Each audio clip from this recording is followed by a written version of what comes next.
Hi guys! Ngayon nga ni ho ay magluluto tayo ng medyo medyo pangmayaman na pangmayaman na ulam. Ayan, charot.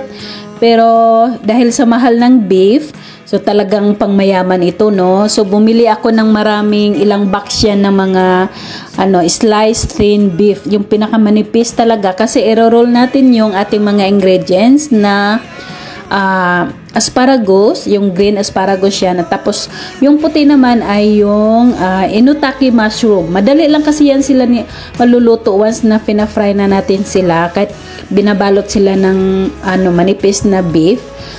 Pag na-fry na natin yan, madali lang yan sila maluto. Lalo na yung mushroom na yung puti. Wala na tayong ginawang marinate nito sa ating karne o kahit sa mga yung gulay natin.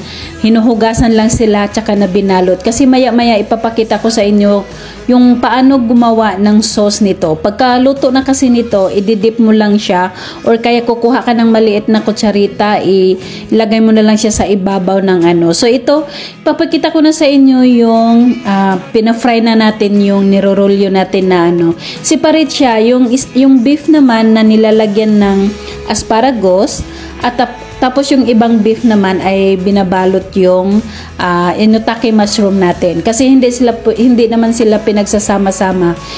Inaiba-iba sila ng balot. Kadalasan ho sa mga ganitong recipe ay makikita natin sa mga Japanese food, sa mga Korean, kasi mahilig sila sa mga ganito, yung madali ang luto lang. Kasi kung nakikita nyo yung mga Korean food na yung samgyeopsal o yung parang ganito, meron silang mga maninipis na mga beef, and then yung iba pa, yung mga gulay na madalian lang din, mga lettuce, mga ganyan, inutaki mushroom, mga asparagus. So nandito na tayo sa ating dipping sauce. Gagawa na tayo. Ang ating halo nito ay light sauce, oyster sauce, little bit of maple syrup, and sesame seeds. Yung mga lumulutang dyan na puti, yan yung sesame seeds natin. So medyo ang lasa nito ay medyo matamis-tamis, na medyo maalat-alat, ganyan, kasi minimix natin yung salty tsaka yung syrup ng matamis. Ayan. So pagka okay na yan, pinapakuluan-kuluan lang konti para maluto yung mamimix talaga yung mga buong ingredients niya.